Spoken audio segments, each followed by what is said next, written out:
Hello Leo, Sun, Moon, Rising, and Venus signs. Kamusta kayo? Sana po ay nasa mabuti kayong kalagayan.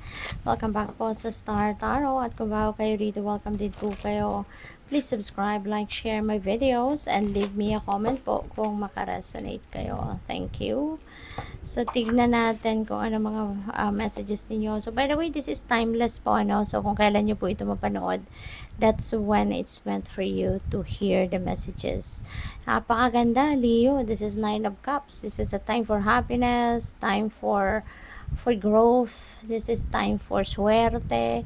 This is time for joy, you know. Makukuha mo dito kung ano yung gusto mo, kung ano yung mga wants mo, you know, might come to fruition. Kasi ano to wish fulfillment energy. Kaya may mga wishes kayo rito, may mga goals kayo rito na pwedeng mangyari na, pwedeng ibigay na sa inyo ng Divine Universe. Kaya napakaswerte ninyo. This is a time for happiness, time for being inspired, for falling in love, no? Kung single pa kayo, lalo-lalo na, baka ngayon, mamimit nyo na yung person ninyo, yung potential na maging jowa ninyo, no? Kaya good luck po. We have Two of Wands. Ayan. So, baka may travel ang iba sa inyo dito, Dio. Maybe you are planning a travel sa ngayon. And possible na meron kayong baka nagdidebate pa yung isip ninyo kung saan kayo pupunta or saan, ano yung lugar na uunahin ninyo puntahan. Yung mga ganun ba? Kaya, this is really beautiful, no, Leo?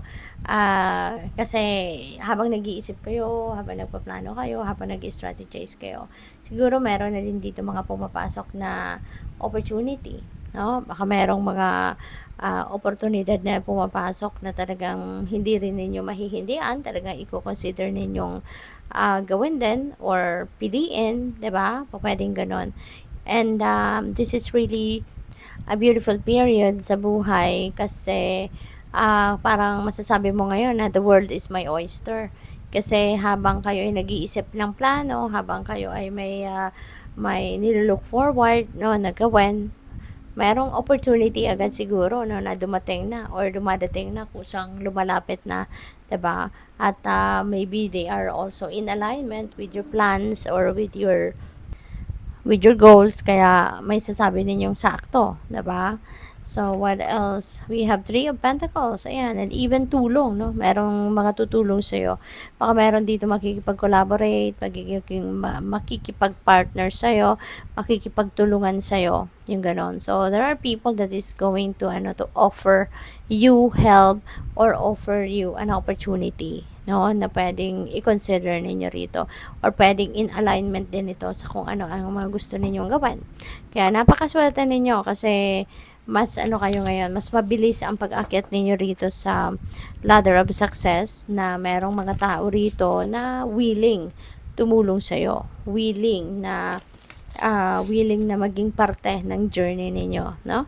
So, tingnan natin kung ano pa ang mga mensahe. We have strength, and you may need physical strength dahil nga sa kailangan ninyo rito ng lakas, no, ng pangangatawan, kasi nga meron kayo ditong mga meron kayong mga kailangang gawin kasi dito sa pinaplano ninyo. So, maybe kailangan talaga ninyo rito ng magpalakas kayo ng inyong kalusugan, ng inyong pangangatawan, kasi papaano ninyo magagawa ang lahat ng ito, no, na mga bagong ventures ninyo or bagong endeavor ninyo if, diba, you are not in good shape. Kaya kailangan ninyo na magpalakas kayo, kaya maging healthy.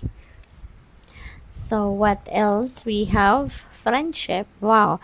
So, pwede, no, na makikipagkita kayo sa mga kaibigan ninyo. Maybe there are friendly connection dito na in-nurture kayo or magkakaroon kayo, no? So, pwedeng meron kayong mga bagong makikilala, and that will turn out into a beautiful friendship, no? Yung mga pagkakakilala na yan. And probably, ang iba sa inyo, baka you're going to have more time ngayon, no? Or you're going to give time sa mga kaibigan ninyo. Baka panahon ito ng reunion, panahon ito siguro ng pakikipagkita mo sa mga kaibigan ninyo sa ngayon. So, what else? We have freedom. Wow. So, maybe you are reclaiming your freedom, no? Baka dati, hindi kayo ang nagdedesisyon para sa sarili ninyo. Baka dati, you have given your personal power to other people. They are the ones running your life. Baka sila yung nagpapatakbo ng buhay mo, sila yung nagdedesisyon para sa'yo, yung mga ganun ba? But now, you are going to reclaim your power. You are going to reclaim your personal power, no? Leo, kaya this is good, no? Kasi finally, may babalik mo na kung ano yung karapatan mo, 'di ba? Yung gusto mo, yun ang magagawa mo. Sisimulan mo na ngayon mamili, no, ng path na tatahakin ninyo on your own. So, tignan natin kung ano pa mga mensahe para sa iyo. And before that, maraming salamat muna for subscribing. And if you haven't subscribed yet, subscribe na po kayo. And there is a join button po at the bottom ng video. So, kung gusto po ninyong mag-join or mag-member sa channel, so yun na po ang i-click ninyo.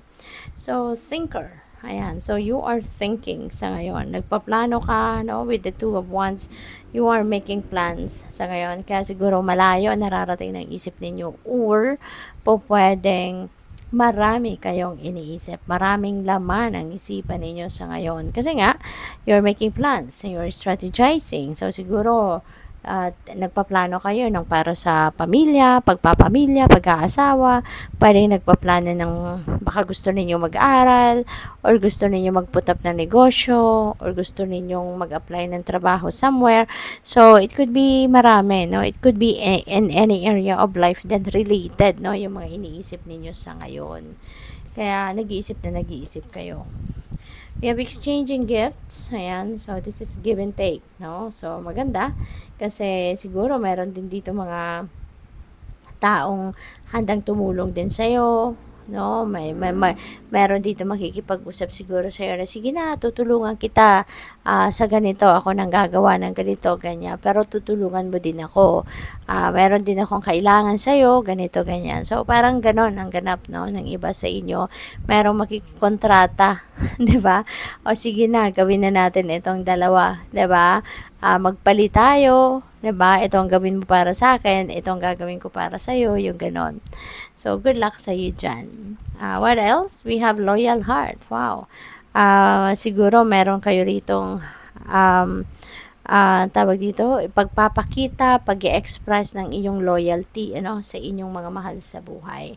Po pwedeng loyalty ito, matitest ngayon yung loyalty ninyo sa inyong person, no, or baka sa isang kaibigan, or baka sa isang kasosyo, kanegosyo, yung ganon. So, probably, meron ditong test para sa inyo, 'di ba?